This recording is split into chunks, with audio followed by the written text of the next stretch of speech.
Vous voyez dans cette vidéo-là, ici, l'un des commentaires les plus commentés, les plus likés, il dit ici, children don't see color, all they see is their friends. Il dit en gros, les enfants ne voient pas la couleur. Justement, c'est là le problème. Parce qu'en fait, en disant, comment est-ce que ces enfants-là, quand ils grandissent, pourquoi est-ce qu'il y a des problèmes? C'est parce que le petit enfant foncé de peau, on lui dit, tu es noir, il faut être fier d'être noir, il faut d'être fier de tes cheveux noirs. En fait, on lui colle, on l'emprisonne dans une identité fondée sur une couleur. C'est extraordinaire. C'est-à-dire que on t'emprisonne dans un concept de couleur. Désormais, tu ne vois plus les gens à travers leurs actes, mais tu vois les gens à travers leur couleur de peau. C'est-à-dire que s'il y a par exemple un problème entre un noir et puis un asiatique, automatiquement, si toi en tant que noir, tu dois soutenir le noir. S'il y a un problème entre un noir et un blanc, automatiquement toi, tu dois soutenir le noir. C'est ce qui est sous-entendu, quoi, en fait. Et ça, c'est un fondement d'injustice. Et c'est là le fondement du problème, ce qui fait que leur soit de panafricanisme, de peuple noir et machin, ça marche pas, en fait.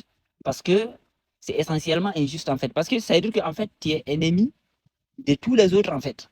Oui, oui, parce que quand vous rencontrez quelqu'un qui s'identifie à sa couleur, si vous n'êtes pas de sa couleur, automatiquement, vous êtes hostile, vous avez un problème avec lui. Donc, il faut être comme ça pour être un vrai Africain, entre guillemets, parce qu'ils ont mis le concept d'Afrique, ils l'ont associé à une couleur de peau. C'est-à-dire que quand on dit Africain, c'est associé à une couleur de peau. Et c'est pour cela que tous les mélanodermes, les gens à peau foncée de la planète, on essaie tout le temps de les ramener à l'Afrique, alors que ce n'est pas vrai. C'est-à-dire qu'il y a des gens qui sont depuis plus de 50 000 ans en Australie.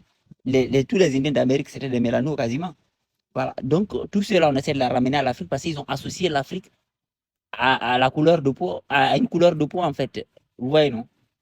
Et c'est comme cela que, par exemple, au Burkina, les gens comme ça, on essaie de les terminer. Parce qu'on considère que, voilà, ils n'ont pas le teint africain. Par exemple, quand Ibrahim Traoré dit la démocratie, c'est plus pour nous, ça veut dire qu'il va s'asseoir en tant que chef suprême éternellement. Il n'y a pas d'élection. Pourquoi est-ce que tous les Africains, les Noirs africains applaudissent? C'est parce que juste il a le bon teint de peau pour eux, quoi, en fait.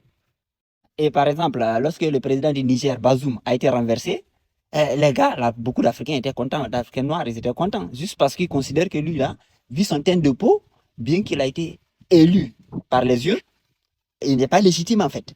Alors qu'il y a son peuple qui vit au Niger, qui est des gens du Niger. Donc ces gens-là, ils sont illégitimes désormais pour avoir du pouvoir dans leur propre territoire. Donc, mais bizarrement, ce sont les mêmes aussi qui se marient avec les clairs pour avoir des enfants plus clairs. En fait, c'est vraiment un paradoxe. Vous voyez par exemple en Mauritanie, là, ils disent négro-Mauritanie. Donc, en gros, c'est ça en fait. Ça veut dire que les deux enfants-là, à cet âge-là, eux, ils se connaissent à travers les actes en fait, en tant qu'humains. Et bizarrement, vous voyez les gens qu'on qualifie de blancs là, ils n'éduquent pas les enfants à base de la couleur de peau. Hein. Parfois, historiquement, en archéologie, en sciences, on les appelle les caucasiens, ou bien ils s'identifient comme européens. C'est pour ça qu'ils sont, en fait, on les qualifie de races, mais c'est faux. Parce que eux, chaque fois qu'ils ont un problème avec toi, vous verrez des raisons logiques derrière. Mais c'est les gars qu'on dit noirs, là, les gars qui s'identifient comme noirs, là, c'est les seuls qui ont cette mentalité de se baser sur la couleur pour juger les autres.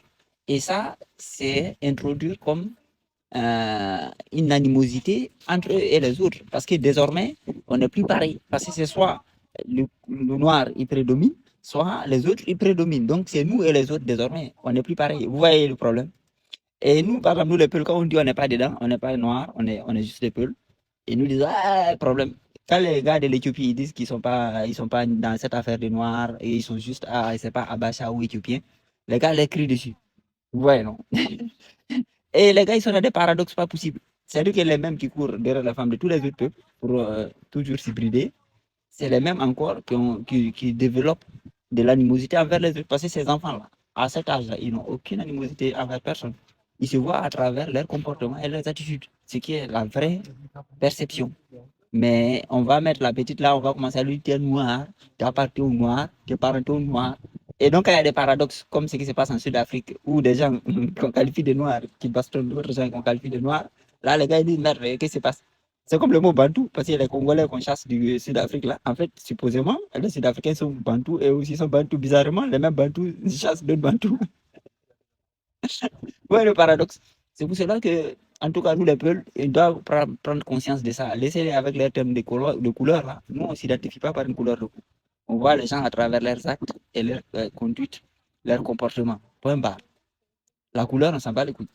Voilà. Parce que déjà, la couleur, là, même, ça peut être manipulé. Oui, oui, quelqu'un peut aller gêner avec des produits, il change de couleur. Dans les deux sens, hein. On a vu même des gens qu'on dit des codeurs qui se prennent la mélanine, des mélanines puis deviennent foncés le coup. Nous, on ne doit pas entrer dans ça. Voilà. Ces deux enfants-là, si on ne les écrit pas cette histoire de couleur, ils vont grandir en se jugeant par les comportements. C'est la bonne conduite. Mais dès qu'on commence à introduire l'idée, oui, toi tu es comme ça, toi tu es ça, tu t'identifies à une couleur, un truc totalement aberrant. Personne ne le fait dans la planète. C'est pour ça qu'on est les moins justes en Afrique. Vous voyez les délires que vous voyez en Afrique. Il y a le moins de justice dans la planète. C'est en Afrique que vous trouvez ça.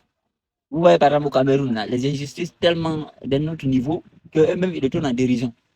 C'est-à-dire qu'ils font des délires pas possibles, mais ils le tournent en dérision. Les gens rient sans voir vraiment que, en fait, ça, c'est comme ce qu'on a dit, hein, le mal, il arrive à te faire passer le mal pour le bien et le bien pour le mal. C'est-à-dire qu'aujourd'hui, les dingueries qu'on voit, où on torture les animaux, on vend les animaux, tels les chiens, où les gens ils font des pratiques, telles brûler des vaches vivantes, pour, torturer les animaux. Euh, aucune justice dans les pays, aucune forme de justice. Mais ils arrivent à tourner ça de façon risible, en mode ouais, c'est l'Afrique, en mode c'est comme un style quoi. Ouais, non? Voilà. Donc ils arrivent à faire passer les mauvaises choses en mode risible. Tout le monde rit, rit, ah, pendant ce temps, la jeunesse dans la misère extrême s'expatrie. Il faut qu'on se sorte de ces histoires de couleurs. Les enfants ne connaissent pas ces histoires de couleurs. Justement, comme le gars l'a bien dit ici, mais vous allez voir que ces gens, les gars-là, ce seront eux encore qui vont tourner de l'autre côté et dire, mais c'est-à-dire que les mêmes gars qui te disent non, on doit arrêter le racisme, les mêmes gars te disent non, il faut que tu identifies une couleur. Oui, oui. Tu dis, moi, je suis pas noir. Non, là, tu as un problème. Le même gars qui veut plus qu'il y ait cette histoire de couleur, que les gens se jugent sur des valeurs humaines, c'est-à-dire que sur leur conduite, leur comportement. Vous voyez, non? Les mêmes gars encore, ils t'imposent d'identifier une couleur. Or, c'est le fondement même du racisme, en fait.